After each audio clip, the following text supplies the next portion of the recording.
All right, well, get started. All right. All right, I think this is episode 8, Yes. if I recall. My is that chronologically? What's the word? Chronologically. Yes. Episode 8. Okay. Half asleep. Fritter Hollow. You can get us at fritterhollow.com. On that website, you'll find links to our RSS feed, the podcast services where you can catch the show, and even our YouTube and contact if you'd like to reach out to us, which I encourage people to do. Hello at fritterhollow.com will find us. I'm here with Dan. Hello. I think we're both pretty wiped out. The last 24 hours in their own way was hard on both of us. So. Yeah, I've been trying to take advantage of the weather. All that rain. Yeah, I've been trying to foliate, to be honest. And really? so I've got different windows open at different times, and of course I live in a house that has a metal roof, and so I'm a little disappointed actually. I thought it would be louder. Than it is, and it's not. I do really find that loud. soothing. Like when you go to bed and you can hear rain, I do find that. It's the best. I think most people do. Yeah. So I've been up. I haven't been sleeping normal patterns lately. So So some of my synapses may not fire or may misfire. Me too. I spent the night having leg cramps. Oh boy. I could have done without. So yeah, I'm underslept and sore. But let's get into it. So we're starting this show very similar to the way we started last show, and that we were supposed to have a guest today, and again, it didn't work out. Yeah. I do believe, I've talked to him somewhat, and I do believe that he's going to come next week. I do think it's going to happen next week. I do believe. And we're also talking to another guy. Hard to say if that's going to work out. So we are trying. But the point I wanted to talk to you about, and I don't recall if we touched on this last time or not, but it's worth reiterating either way. I really want to take the approach with guests that we're not interviewing a guest so much as including somebody else in on our ongoing conversation. I think it's important to clarify that. And I might even want to clarify that with them literally before we turn the mics on, like when we're sitting here without the mics on. Like, naturally, because they are a new ingredient in the conversation, naturally we are going to be asking them questions. We're going to be inquiring about them, and that is sort of interview-esque in its nature. But I don't want the point of those episodes to be, let's learn about this person. That's not the point. To me, the point is including somebody else's viewpoint and lived experience on this conversation, where we're like basically fishing for future projects. Interesting. We did talk about that at the end of the last episode, and I'm a little bit, I don't know what the right answer is for that. Like, I'm just again trying to put myself into someone else's shoes. Like, I think if somebody were to listen to, say, 2 or more of these podcasts, they would kind of get an idea then. But I mean, to bring someone into a room where there are microphones, and then you tell them that they're not being interviewed, but they're part of a conversation, I think puts them so far on a back heel that I don't know if they would recover. I don't know if I would. Like, I would be then all of a sudden, like, I would just want to listen. You know what I mean? Like, I'd want to listen and learn as opposed to join in a conversation. Like, I don't know if you have. It reminds me of those streeters people do, like the YouTube shorts and stuff like that, when they'll go up to strangers and ask them some random question. And I mean, some people will respond, but you've got to imagine, that their success rate is about that of the LDC. No, I do see what you're saying. So you're right. Ideally, like the people coming in, and maybe I should stress that they LDS. should listen to one that would be LDS. Yeah. We should stress that maybe they do listen to one of the episodes before they come in, so they get a sense of it. Yeah, I think that's another question. I mean, these are really good questions to be asking, I think. But I think it's a different question then. It would be like, hey, we're doing this podcast thing where we're just kind of getting together and bouncing ideas off each other. We're literally panning for gold. Would you be interested in joining us? Yeah. But then I think what I asked last week or last episode was, is it like, what is it, I guess, we're sort of back to that now again. Yeah. And I mean, not a bad place to be, but I don't know. Or what if we did it in reverse? What if we brought them in and did an interview with them, recorded that, we are and doing then a say, hey, right, that's right. But what if we did the pre-interview for an interview? and then said, hey, we do this other thing, by the way, would you be interested in coming and sounding off, you know? Like it was, I keep going back to the Make Stuff Club, Levi Allen and Jesse Driftwood. Yeah. And they were out in Hawaii one time doing some sort of, I guess it would have been a camera manufacturer field trip, you know, when like Canon will introduce a new camera, so they'll bring out a bunch of YouTube influencers and give them a camera and let them go nuts for a weekend, you know, pay for their vacation and whatnot. So they were out in Hawaii for something like that. And Mark Bone, who's one of my favorite documentarians on YouTube, love what he does. He just came and sat down with them, and they just kind of started just riffing, kind of like what we do. Yeah. And it was such an interesting episode just to hear him. You know, you could tell him he was just holding his little Rode Go mic, like it was. They didn't even bother clipping it on, but it was such an interesting dynamic.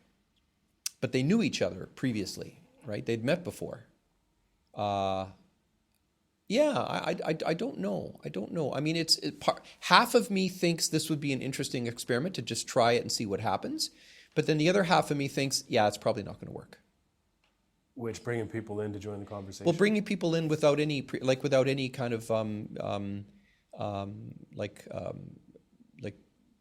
early session, you know, or like without any pretense, I guess is the word I'm looking for. You know what I mean? Yeah. Like it's like, hey, we do this podcast thing. I mean, kind of everybody knows what a podcast is now. You know what I mean? But it's like ours is different. You know, we're not going to ask you questions. It's not an interview. Well, there will be some questions. Fair enough, but I guess it wouldn't be the typical experience that a person would be expecting in this kind of a scenario, I guess is what I'm trying to get at. Yeah. So I'm just wondering, is like, are we doing that gratuitously, or is there some purpose to, you know, bending that convention, I guess? Well, for me, like, let me try to explain this in a reverse engineered kind of way. Yeah. I came across a post on the internet a little while ago about a book. I forget the title of the book. But the book was basically about the whole can rock scene, like how Canadian music did really well. Basically, I forget the years. It was something like 1986 to year 2000. Like Canadian bands did well in that era. They got radio play, they got play on much music, they could tour the country and make kind of a living. Like it was just a good era for Canadian rock. And the concept very much interested me. Like that's a book that I would personally like to read. And I thought like there would have been a process that led to somebody making this book. There would have been a series of conversations with different people. There would have been some conversation that started, that launched the initial idea, right? Like there would have been a series of consultations and conversations and meetings and researching, and all of this would have had to take place before the book got written, right? So that's what I'm trying to do. I'm trying to intentionally create scenarios where those conversations take place that lead to projects for us to work on. Does that make sense? Well, it does. Any kind of writer, any kind of creator has a process like that to find their next thing. They just never document it. Well, yeah. I mean, Michael Pollan just did an interview on that, talking about his writing process, ironically. I actually downloaded that video and put it into my must-watch again folder. It's that good. He actually teaches writing, Michael Pollan. Are you familiar with him? I've heard the name. Yeah. He's phenomenal. Probably one of my favorite non-fiction writers. Right. It talked about his process in the course of about an hour and a half long interview. And at the end of it, he says, man, you've gotten an entire semester's course on how to write. Like I just gave you the whole thing. And it was like, it's okay, let's download that one before it disappears. But he works a little bit like that. Like he's kind of always looking for his next book. Like he doesn't know what his next book is going to be before he starts writing it. Yeah. But I think there's an infrastructure there. There's a set of guardrails, I guess, to keep him from going off into the ether, into the weeds. And I'm not sure we have that. And I'm not worried about whether other people will think of us. I don't care. But I just think that it's unfair. Like we might be bringing, a rock crushing machine to pan for gold in a stream. Like that would be the wrong tool at that stage. Like what you need is a sluicing pan, as opposed to something to crush up. You know what I mean? That's not the greatest analogy. That actually. Well, without doing that, though, like if we don't do this, like by bringing somebody new in, all we really need is for them to introduce us to an idea we were unfamiliar with, or an event we were unfamiliar with, or just rephrase something in a way we'd not heard that leads us to a concept. Yeah, that's so. But the question, I guess, would be: are you after the purity of them not knowing what they're doing, or is this just another way of mining for ideas? I guess don't would know. be it. Okay. That's an interesting question. Yeah, I think, and again, I'm always sort of putting myself in another person's shoes. I guess I'm always respectful of other people's time and what their expectations would be. I guess we would maybe need then more material to share with other people to say, hey, this is what we're doing. Yeah. This is how we work. Are you interested in joining us in this process or not? And then that is why these first couple interviews are so important to me. Yeah, okay. Because that's what we're going to use, right? Okay. That's going to be the example. Okay. We can say, listen to this episode, it kind of demonstrates. Okay, but we could still have that in words. Like, it would be nice, obviously, it would be great to have an actual audio episode that somebody could listen to, for sure. Yeah. But I think in the meantime, we could say, we could kind of summarize that in words, especially with ChatGPT. I'll have ChatGPT do it. ChatGPT will listen to this conversation and summarize it. Yeah. Summarize. So here's a pin. Put a pin in this, and the pin would be to make a 2-paragraph synopsis of who we are, what we're doing, and what our process is, and then pose that with the question: would the person be interested in joining? Yeah. All right. Yeah. I mean, I have to tell you, like, I'll probably talk later in this episode, I'll probably talk more about this, but I want to mention briefly now.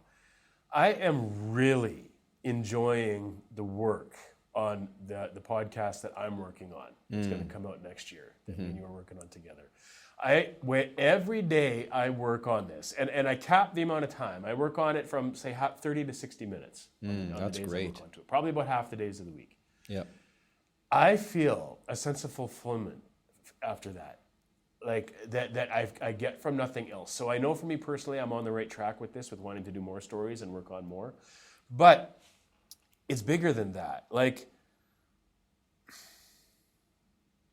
I'm enjoying, this is difficult for me to put into words, learning that good things take a very long time to work out. Like, I'm already, like this idea for this podcast I'm working on, you put this idea in my head a year ago.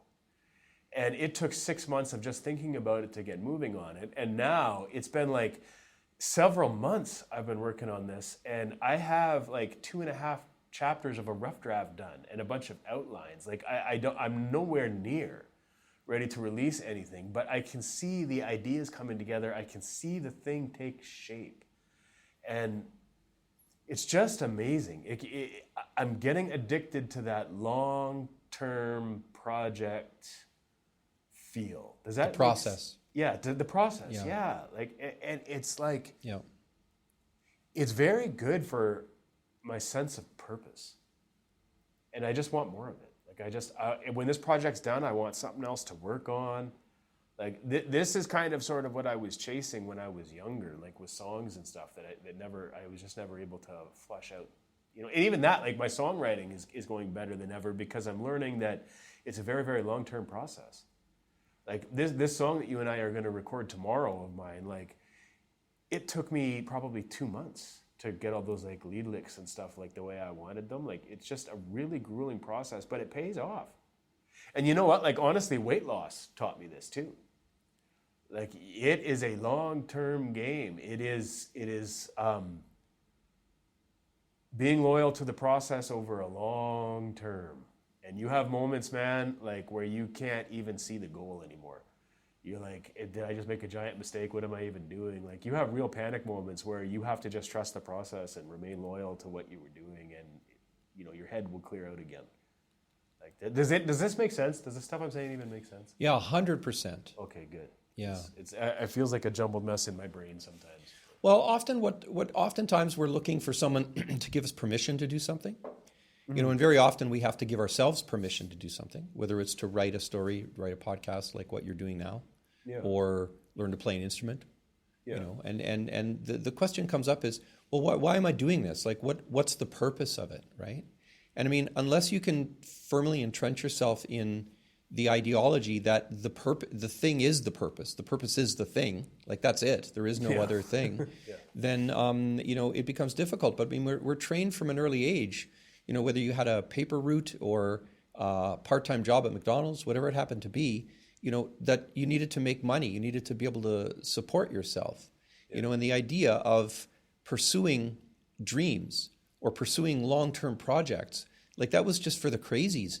Yeah. That wasn't, if you wanted a normal life, you didn't do that. Yeah. So we're already behind the 8 ball on that one. And nobody talks about personal fulfillment. And for me, like a lot of that is wrapped up in this. Mm-hmm. And it mattered. Like I had somebody, this was a couple years ago now, but I had somebody once accuse me of trying to be an influencer, which is not at all like how I see myself or what I'm trying to do. But I think their point was that some part of me wants to be public, some part of me wants to put myself out there for recognition. And that's really not it. That's really not it. I want to do something that I think is meaningful, that makes me feel at the end of the day like I've left something worthwhile, right? And like, what am I supposed to do? It's like this person thinks that I should just go to work and then go home and watch Netflix, and like that's a life, and then that's going to fulfill me. And that might fulfill some people. I'm not knocking it, but it doesn't me. It leaves me going to bed at night thinking, I wish I had done something. I wish I had left something behind. Like, what about, I've got a Netflix watch history. That's what I left behind today. I think influencers want to influence, like it's baked into the name. I don't think they seek popularity just for popularity. They seek popularity as a means to be able to influence, and that to influence then becomes their, raison d'etre, right? Their purpose, their mission, their calling. It's almost like a power seeking. Yeah, it's power seeking. Well, you're trading. It's transactional at that point. Like if I raise my status, on the internet to a level that I would be considered as an influencer, well, I can trade that. I can trade it for money or power or access or whatever it is that I want. Yeah. But it's a means to an end. It's not the thing itself. The only part about that appeals to me is I like people, and I would like to be in a position where people took my phone calls. Okay. That I would like. And I mean, I'm talking about in terms of curiosity, in terms of relationship, right? Like if there's something that interests me and I learn of a person that knows about this thing that interests me, I would like the ability to try to reach out to this person and know that 8 times out of 10 they're actually going to respond to me. Yeah. Like that that's a nice currency. Yeah. For sure. Yeah, I would like that. Well, let me ask you this question I've had. It's been bouncing around in my head for a little while. With all of your like you're sort of you're much like myself in that you're a dilettante or you're a polymath or whatever you want to, you're a person of many talents. Yeah. And you actively work on those things. It's not like you say you're something. It's like when you say you're something, it's like you're actually doing it. My question would be, in a different context, do you think that you're in some strange way stockpiling these skills and experiences? Stockpiling being the operative word. Are you collecting them for something? That's an interesting question. Okay, let me ask the next one. And are you planning some sort of a journey, or are you building a bunker? Because you stockpile for, I guess several reasons, but the main two that come to mind is you're stockpiling. If you were back in the sailing ship days, the old tall ships, you would stockpile, resources, materials, food, so that you could go on a journey. You would spend those resources. I don't think that I've ever been, until maybe recent months, I don't think that I've ever been anywhere near that intentional with anything. Like you said many talents. I don't think I'm talented at all. What I think I am is interested. Mm-hmm. And then that interest drives participation, and the participation over time maybe arrives at some level of talent. But I don't view myself as that intentional. Like I didn't, these things that I've dabbled in, whether it's building websites or Linux or video work or recording audio or writing songs, AI, like all of this was done individually because I was interested in that thing at the moment. And then you hit an age, and this is where I'm starting to be intentional, where you realize, okay, there are skills I have and there are skills I don't have. How can I take the skills I have and do something that I think is worthwhile and leads me to be fulfilled at the end of the day. That's where the intention sets in. And I'm noticing now, especially in the last couple years of my life, I am becoming very intentional. Even with things like friendships. Like I'll stone cold reach out to people that don't even know who I am anymore with the intention of maybe seeing if I can become their friend. Like that's my fucking purpose. And it's weird. And like it's not like there's something about them that I want. You know, it's like I'm not trying to be friends with this guy because he's got a fucking car I want to borrow or something. Like it's not that. I just want to see what I can do intentionally in this life with the time I've got left. I don't know. Interesting. That's the best answer I can give you. I find myself doing the same thing right now. In fact, I've taken an inventory of people that have inspired me over the last couple of years. And I made a stamp a little while ago called Follow Your Curiosity. I was going to do some like minor branding and stuff. I don't know if I will or whatever. I love rubber stamps. I love stamp and inking. I'm a very analog guy underneath my digital facade. There is something that feels very final about like stamping down. Yep. Yeah. Yep. And then final and then non-committal at the same time. Like I was working with a coffee company for a while there, and we got a stamp that we just rolled over brown paper bags for the coffee. Right. You know, and it was just like, well, we did that because we didn't want to commit to printing 1,000 bags with a logo on it. So it was easier just to sit there and stamp them on. So it was just, it's strange, but I do like the analog. There's no question. I've mentioned before that I've got several projects on the go with an 8-year-old. It's kind of in a roundabout way, in a sort of a weird way, sort of a family member. I'm an accidental grandpa. So we'll just leave it at that because it doesn't. That's a wicked like YouTube channel name. That is actually, and now that you mention it, that is kind of fun. Accidental grandpa. But anyway, so there's 3 of them, 3 little kids, and the one in particular is insanely creative. When I say an artist, I mean an artist. Like she is so not precious about her things. You give her a brand new, beautiful notebook, and she'll just open it and crack the spine and immediately start drawing something, you know, nonsensical in it. Like there's no fuss. She's just pure do. Yeah. You know, and so she's been teaching me watercolors, and I'm apparently getting pretty good at it.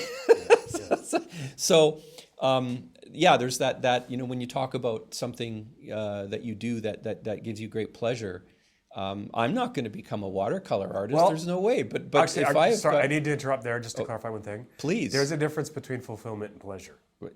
I never said I was doing things for pleasure. Some of these things even like weigh me down. Yeah. Okay, fair enough. I'm shooting for fulfillment, and I'm very clear on that point. Fair enough. Yeah, got it. But I mean, the last thing I need is another skill. Like what do I need more skills for? Like what am I doing this for? But at the end of the day, you know, when it's raining outside, and I've got lots of windows so I can see the rain and, you know, the clouds when they roll in and stuff like that. Just cracking open some watercolors and just you know, doing a bit of doodling with pencil and then brush stroking stuff on is really quite that's very pleasurable. You know, I don't find any stress at all in that. Anyway. Where did I go? Yes, I'm always drawn to the analog, and more so now in today's, you know, digital, you know, reinvention with AI. I find myself drawn more and more and more to, you know, like collecting pieces of cardboard because I might make something out of them, you know. And I don't want to be a hoarder, but at the same time, I just don't want to lose that tactile, artifact-based world. You do have, and I think you would acknowledge this, if I was a person whose job in life was to identify hoarders before they happen, you do have some red flags. Like you do. I think you do have. Before what happens? I think you have some of the prerequisites to be a hoarder. Oh, a hoarder. Okay, yeah.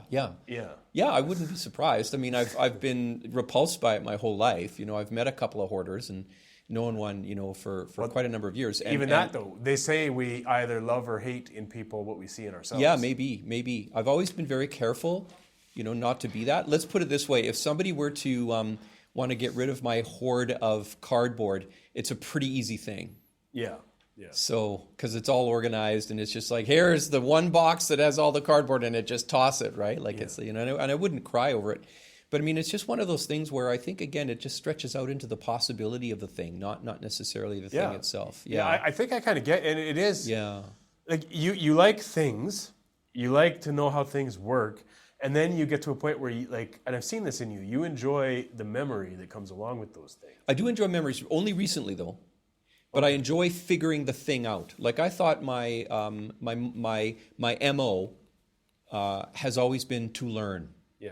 To learn and to figure things out, to troubleshoot. Like I fancy myself above everything else a troubleshooter, whether that's at a mixing console, whether it's with an editing, with a story. Like I got to troubleshoot the story. Why is this story not working? There's something not right about it, right? Yeah. You know, what's happening? So above and beyond all of the things I do, there's a problem solver / troubleshooter. And that's the thing that gives me the most amount of pleasure in my life. Is it pleasure or fulfillment? Both, I would say. Is it? It's both, yeah. And I would say that when I'm engaged in the solving of a problem, whether that's a computer problem, a software problem, signal problem, glue problem, you know, I had a stretch a year and a half ago where I was just trying to bind 4x6 index cards into books. And I was just experimenting with all these different kinds of glues and glue technique. And I was so into that. Yeah. You know, at the end of the day, I mean, I gave my little samples and demos away, and I'm not binding books now. I needed to solve that problem for myself. And I don't know why. And maybe the questions that I was asking you, are you stockpiling? Maybe that's the question that I'm actually trying to ask myself.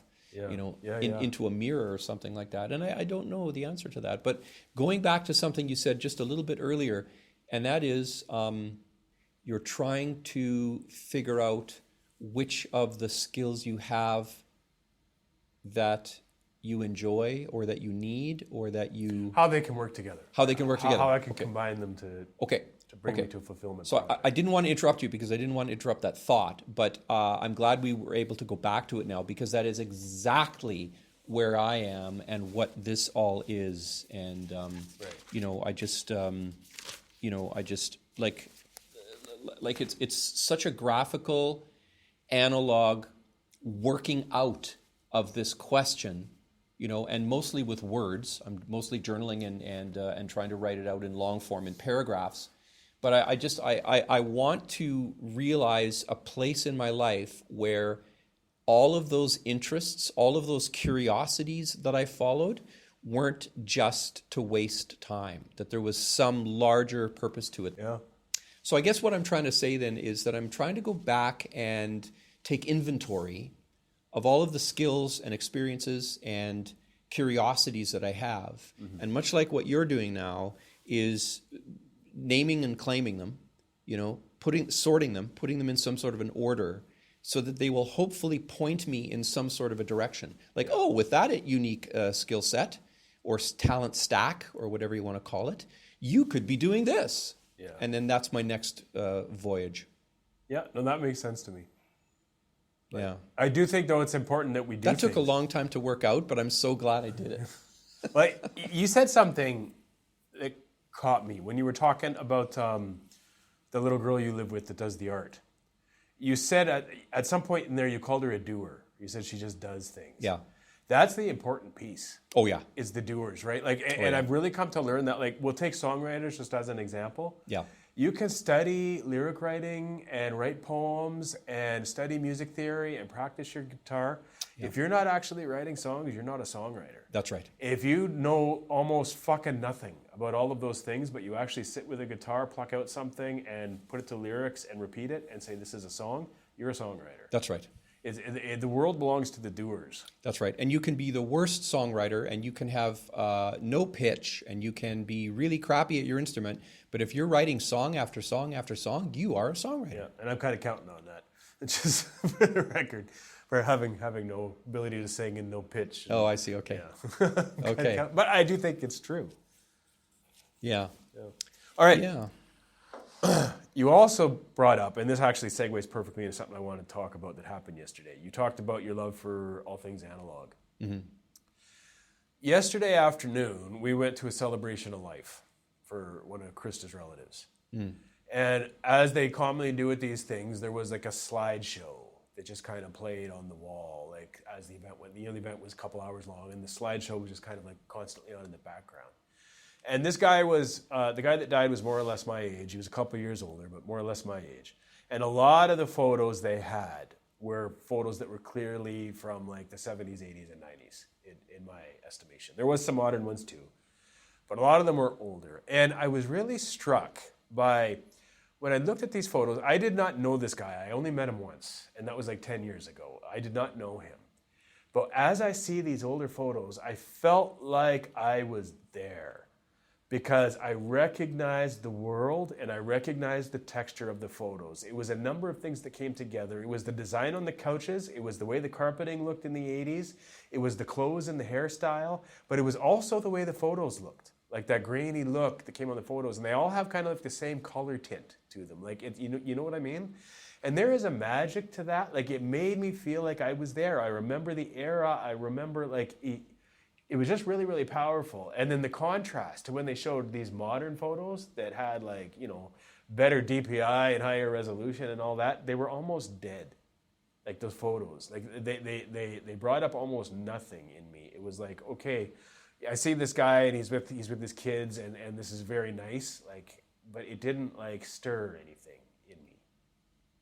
And I don't know what to do with that, but I do agree with you. There's something powerful there. It almost makes me want to, like, if I was a YouTuber today, I think I would buy an old 80s camcorder to shoot my videos.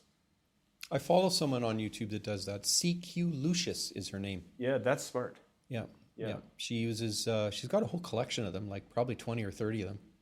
But she takes them everywhere, takes them to bars, takes them to restaurants, takes them to the park. Yeah, that's awesome. And it's beautiful, and she edits them in just a beautiful way. Yeah. Put a link.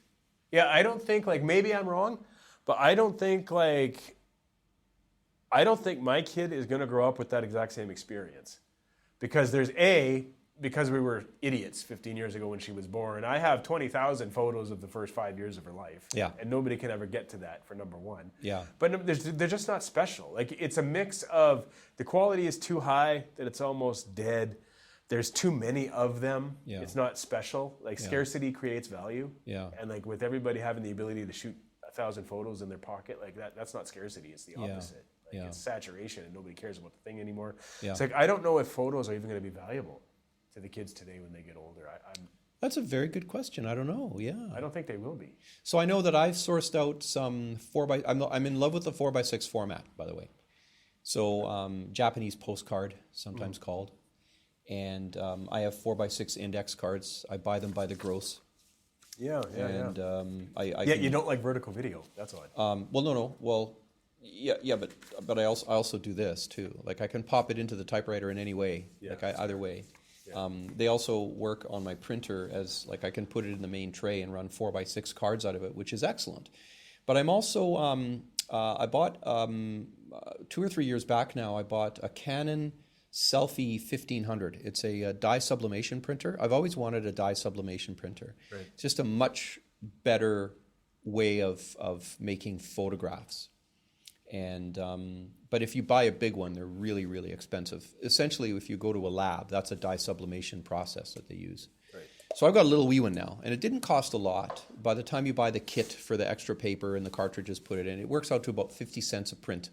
Oh, okay. So that's even cheaper than if you're going to go to London Drug. Yeah. And I'm very happy with it. And it works. I've probably done, I'd say getting close to 200 or 300, somewhere between 200 and 300 prints I've made off this thing. Wow. And it just doesn't die. It just sits there, put it, wrap it up and put it in a corner when you're done with it.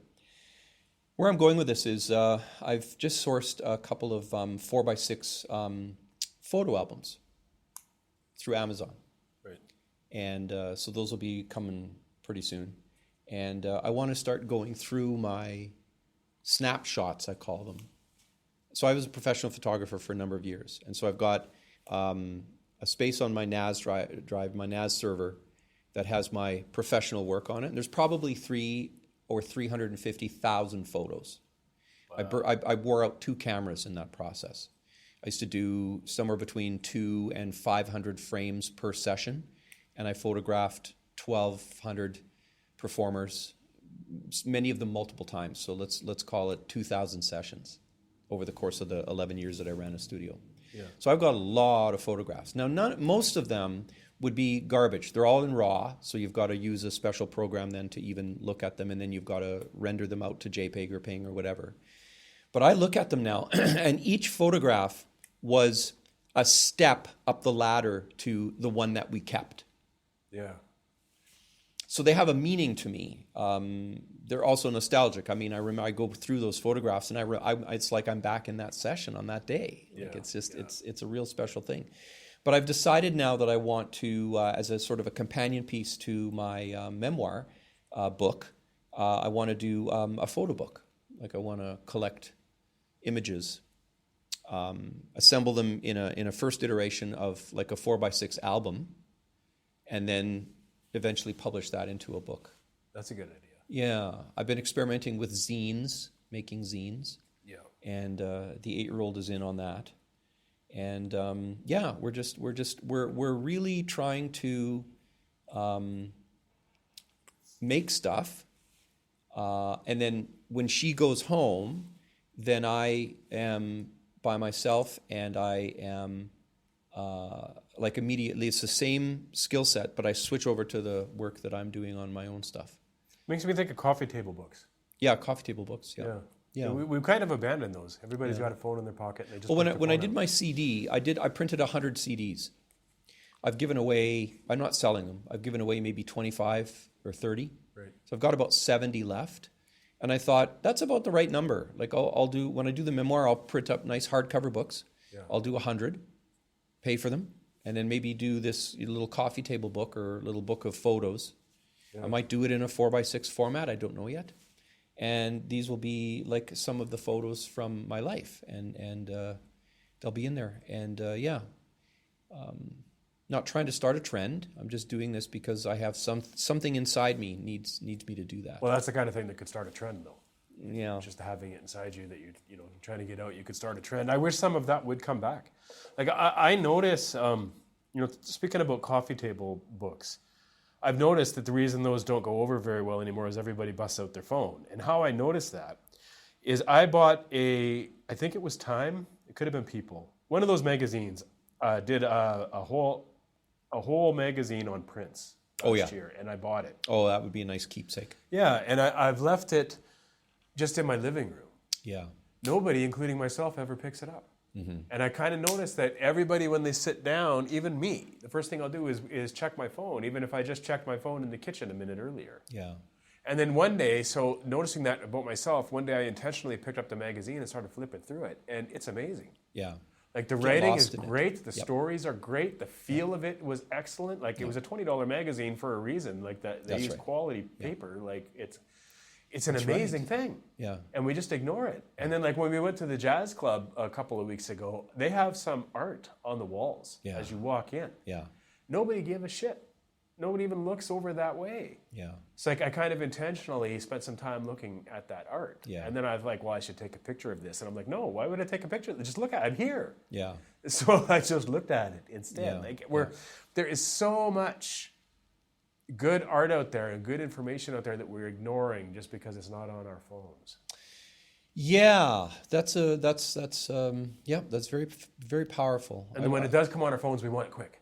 Yep. Like don't show me this long piece. Yeah. Summarize it. Have AI summarize it even. Like I don't know. I don't know what to do with that. But this pull I'm feeling towards making podcasts, I think that's part in there too. Like, yep. I just want to make something a little more complete, a little more human. Yeah, and when we get to a certain quantity, I'd like to burn them onto a CD. Mm-hmm. Just have a physical artifact. I don't know. Yeah. I think there will be a price to pay from letting go of our physical art.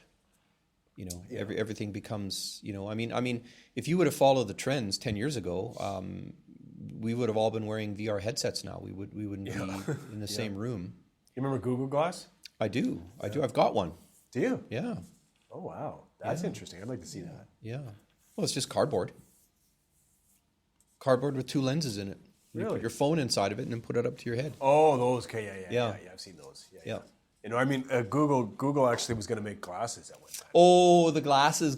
Yeah, no, I didn't have that. But we were experimenting very, very early on. Like we're talking 2017, 2018. Yeah. We were experimenting with AR and VR. AR more so, because it had some really serious applications in construction and engineering. Right. But it never took off. Yeah. You know, if you would have sunk money into it back then, you would have lost. You know, that's why I'm so suspicious of AI as it being a bubble right now, because you know, well, it is going to be a bubble. That doesn't mean it's going to go away entirely, but there is a bubble. Yeah. The bubble's real. Like, yeah. Nobody knows for sure. Or SpaceX. Like again, it's just it's just like I guess what happens when something begins to leave the realm of the physical world, and it becomes make believe, then I become suspicious now. You know, and I understand that that's where most of the technology we have now originally was in fiction. Yeah. You know, and then somebody ended up figuring out how to make it in the real world, and that's great. Yeah. But I just think that, you know, especially with the valuations, like I'm very much into fintech, finance technology, and just really watching the stock market right now. And it's just, I'm just trying to figure it out. And it's like it's misbehaving in ways that are like gravity defying. You know what I mean? Like there's just no reason why, if X and Y happened, that Z shouldn't happen, because it has historically. You know, and it's like, why is it not doing that right now? Why is it not reacting in that way?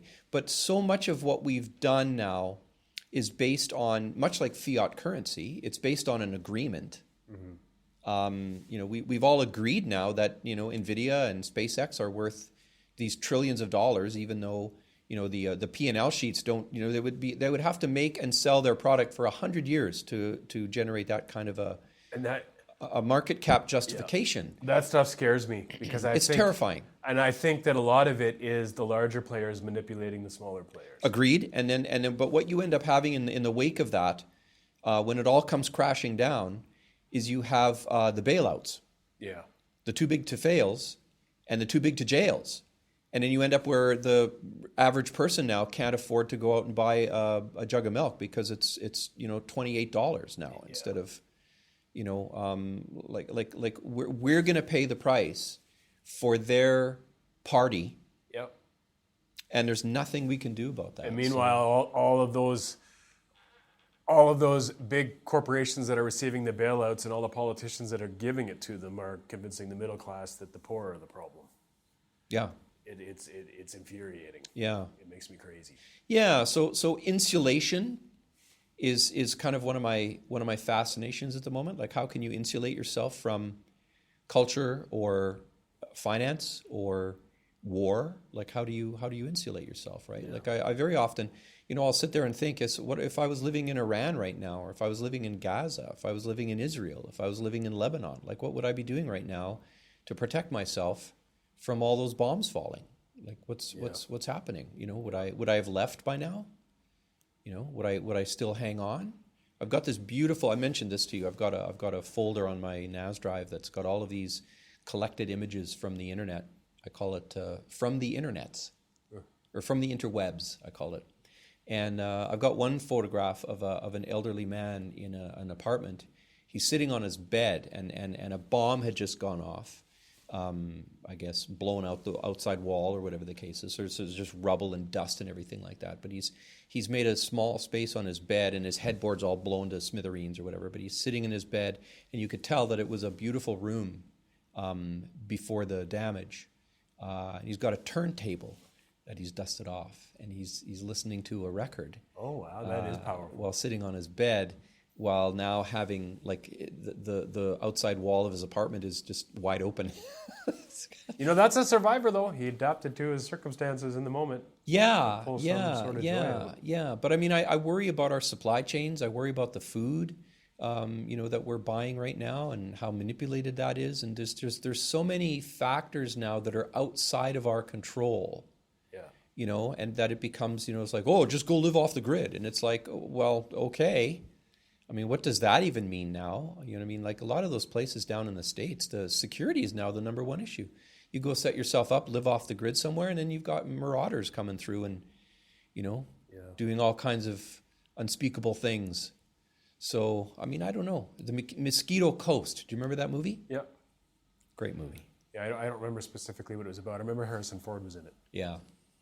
Well, Ali, can't remember his last name, the character in the movie now. He takes his family. He sees the decline of the United States and gets so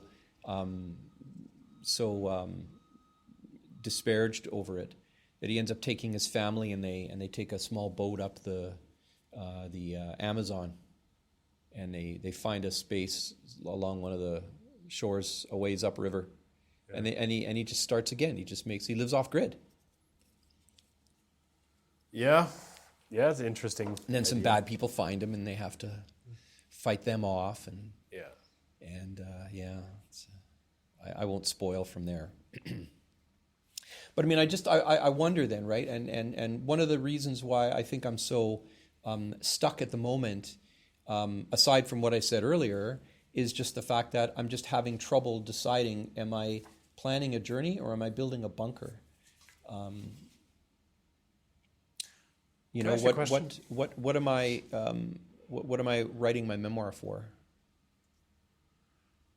For myself, I have an answer to that. I'm not Yeah. going to give it here, Yeah. but I do have an answer. Yeah. I think that's important Yeah. to be able to answer, because if you don't know why you're doing something, the direction becomes difficult. Yeah, The direction that you take yeah, in doing totally. Yeah. And the motivation. Yeah. Yeah, Question for you. yeah. And it's going to be probably very difficult, and you might not be able to answer it, which is fine. Mm-hmm. I have an answer if you don't for myself. So answer just instinctually. Don't overthink this too much. Based on just our conversation today, if you had to come up with a podcast project for us to work on, what would it be? Told you it was a tough one. Well, I like the idea of follow your curiosity. That's a good question. I would think, if I'm just like, I have been thinking about this. That's the problem. Yeah. Is I would dive deep into some strange niche of some sort. I guess the question would be: would it be about me or would it be about other people? Yeah. Well, that's up to you to decide. Okay.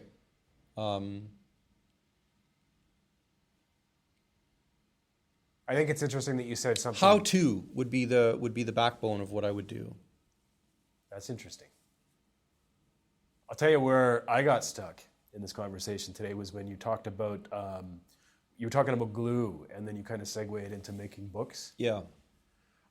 I think it would be interesting to explore the world of modern bookmaking in this age of tablets and phones. Like, there's still people making books. Like handmade books or like mass-produced books, Both. like POD? Well, I'd like to take a look at both. Okay. And I'd like to do something Yeah. oriented around that. Yeah. If I had to choose something based on today's conversation to explore, that's what it would be. Yeah. Modern physical bookmaking. Like, Yeah. not the writing of them, but like the actual, like, what goes into making a book? Where are they distributing it to? What's their income sources? Who's buying them? Yeah. That kind of stuff. Yeah. Even the coffee table books we mentioned. Yeah. Like, there's got to be somebody out there that's still like their thing. Well, I guess, I mean, like traditionally it would cost a lot of money, right? Like when I in 2010, I was working 2009 into 2010. There was about a year and a half I was working with an author based in New York who published a book that was, I mean, it did okay. I won't do any name dropping. But at the end of the day, the like that, if you're working for a medium-sized publishing house, like, you're still ordering 10,000 books in a run. Yeah. And you're shipping them out 2 at a time to the Barnes and Nobles or the Chapters Indigos or whatever.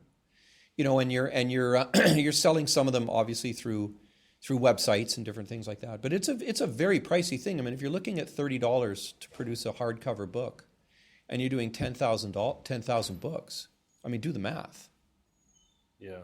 So there was an impetus. You had professional editors and you had professional graphic designers doing the cover. Like, you just didn't have somebody, fire up Affinity or Photoshop and do their cover to their book, because there was a whole psychology behind the font, the typography, the colors, the layouts, all that kind of stuff. That's fascinating.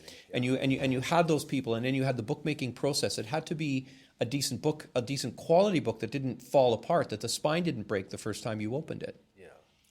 And that's gone now, because that was part of the the gatekeeper industrial complex, if you will.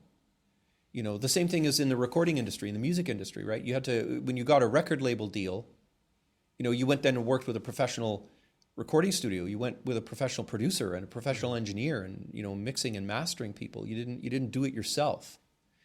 And I guess the point that I'm trying to make now is that if maybe that's a slight longing back to those days of gatekeeping, when you had professional standards industries. Yeah, quality was baked into that. It was baked into it. And so therefore, when you got your artifact, when you got your book, when you cracked open that box and you smelled the printing ink and you opened the book for the first time, every single aspect of that book was as high a quality as it could be. You had a copy editor who made sure there was no typos. Yeah, that stuff matters. I agree. And I think that that's where some of us are maybe subconsciously nostalgic for that era. We're tired of the slop, I guess, and it's not just AI slop. Yeah, you know, it's just I don't care about this enough slop. Mm-hmm. This is good enough slop. I don't know. Yeah. I don't know. That's a very good question. I think if I was using AI right now, I would be putting all of my analog stuff into it and saying, you write my fucking memoir. Tell me who I was. Because that's not a terrible idea. Like, just as a project for yourself, that's not a terrible idea. Yeah, it's the lucid dream phenomenon, right? Like when you're both the observant and the participant. Yeah. Participator? The participant. The dream is about you, but you're watching it. You're watching you in your dream, and you're able to control what's happening in the dream. Yeah. Without the participant you really knowing that you're watching yourself. Like, it's such a strange thing. When I was a kid, I used to do it all the time. Yeah. And I can't now. I haven't done it for decades. And Gravol will probably help. Oh, Gravol? Take a box of Gravol, yeah. Oh, okay. Like all at once? Yeah. Oh. Yeah, like I would inquire into how much Gravol is like dangerous. Okay. And maybe like it's kind of hover around that level, but yeah, Gravol is kind of known for its ability to induce lucid dreaming. Lucid dreaming. Interesting. Yeah. But that's just that's it. And I mean, I don't know if that's out of vanity, like if I'm just responding out of vanity now, like why would I need to know? I don't know. I mean, I guess I'm curious. You know, I guess, I mean, it really kind of goes to a fundamental question, and that's that, you know, in my life, was I a good guy or was I an asshole? I guess I need to answer that somehow. Maybe that's my question I'm trying to... Well, you have to establish criteria for Yeah. what a good guy is. That's right. Yeah. And what an asshole is. But that's a good question. I mean, I'm fundamentally interested in niche podcasts. I'm interested in producing that. But the stuff that we're working on now, like the Fritter Hollow podcast, Yeah. the podcast of yours that we're working on, Yeah. like that's fully funded by us. Yeah. But if we take on any other projects or any external projects with other people, we have to figure out how we're going to fund that. Yeah. And we have to pay ourselves for it. And so that's going to be part of the conversation, I think. Yeah, I think that's the second step. I think the first step is find a project we want to work on. Mm-hmm. But then, yeah, you're right, and I'm bad at that. I skip that part all the time. Mm-hmm. I'm not naturally a money person. Like it's not even a thought that enters my head, and I pay a price for that. Yeah, because it never enters my head. But. Yeah. All right. Well, before we wrap this up, yeah, I want to just ask you one thing that kind of entered my head as we were recording this, just to like throw something fucking ridiculous out. Mm-hmm. When we were talking about printing, right? I got, for some reason, flyers went through my head. And I remember as a kid, when we would get flyers at the house in the 80s and even into the early 90s, most flyers were kind of like on shitty paper and was just like advertising sales and everything. But every now and then you would get a flyer that was like glossy. And those always stood out to me. I always looked at what those were. I'm like, if this company, like I sort of intuitively understood that if this company is going to put effort and money into a nice glossy flyer, they must have something worthwhile. So I would always look at it. It always kind of stood out to me, right? What would happen if, just for a wild example, we made some sort of formal organization that tracked what creative people in any given area, let's say Edmonton, were doing. From bloggers to people that were releasing songs to potential YouTubers to artists that maybe had work that they wanted to show somewhere. Just people doing creative things. We tracked it and knew where these people were doing, who they were, how to reach them. And we made flyers. It was a little bit of a fee, say, to become a part of this organization, $15 a month or something. But once a month, we made flyers that detailed who these people were, what they were doing, how to reach them, a little bio, a photo. We made nice flyers that catch people's attention and distribute them in everybody's mailbox throughout the city. Oh, interesting. Well, I think that's where the zines are coming back now. Yeah. But the problem with zines is they usually get set somewhere, and if you're interested, you can go up and grab one. Yeah. It doesn't get delivered to your fucking house. Well, why not? If it could, yeah. Yeah. Yeah. But people, most people don't know about independent creators in their city. They just don't know that because it's difficult. It's saturated. It's difficult to get at that information. But if you delivered a flyer to someone's house that literally had stories on them, and it's local, like this person's doing it here, here's their website, here's their email address, here's their photo. I think that could be interesting. Well, I think it could, and with the technology today, it's been around for a long time, but you could do target specific postal walks. That's true too. Like I would target Strathcona first. I'd do like a test for a year on that area. You know, the White Ave area. I mean, I guess my biggest point here is, let's put paper in people's hands again. Yeah, that's a great idea. I think that's something you could apply for maybe some grants, some, Alberta arts grants or something like that to do, and then have that. I'm a big fan of, and I've never been an ED. I've never been an ED of a nonprofit. I've always wanted to have that role some point in my life, an executive director. Oh, executive, yeah. But I think, even though I've some of my businesses have been not for profit because I didn't make any profit on them, but I've often thought of any businesses that I get involved in the future. I think I would structure them differently. I would make sure that I wasn't working in them. Yeah. I was only working on them, and that if they couldn't function without me, then they couldn't. Then I wouldn't bother with them. Because everything I've ever done, I've been a crucial component of the thing. Right. And that was a huge mistake. I should have. It's interesting you say this, because I've mentioned this to you before. It was some years ago, but I did mention it. I've got a company that we've toyed around with turning into a nonprofit before. That's an interesting conversation. Maybe we could have one day.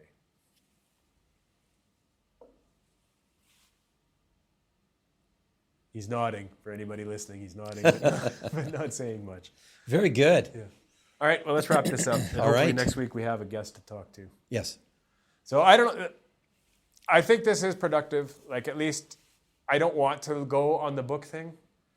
But out of this conversation today, we could have launched into some sort of podcast exploring books. I do like the flyer idea to promote local independent artists. It is, you can see where it does get some ideas flowing doing this. The act of talking something through is insanely beneficial. Yeah. And it's also interesting. As I say, I'm listening to 2 other podcasts on a regular basis. They don't post every week. Yeah. But whenever they do, I'll put that in my queue. Yeah. And they're 2 people talking about basically what we're doing. They just talk about stuff. But it's interesting because when you talk about how something that I said earlier on gave you ideas, that's what spreads. So somebody listening to this, even if they don't know us, and they made it all the way to the end, probably would have 1 or 2 ideas of their own that would be worth exploring. And I think that's, if we can get back to that, because that's the one thing that AI doesn't do for us. It doesn't come up with new ideas. It recombines, it remixes. Yeah. But it doesn't make new connections. Yeah. Doesn't do it, not yet. So. Yeah, if you prompt it, it might be able to do something resembling that. Yeah, but if it's been trained on a model, though, it's using that model. It's recombining stuff, right? Yeah. It's the ultimate pastiche weapon. Yeah. And I like the idea of that, but in terms of something new, AI could not do what we just did this last hour. Yeah, that's probably true. Yeah. at least now, maybe in the future. Okay? Yeah. All right, man. Next week.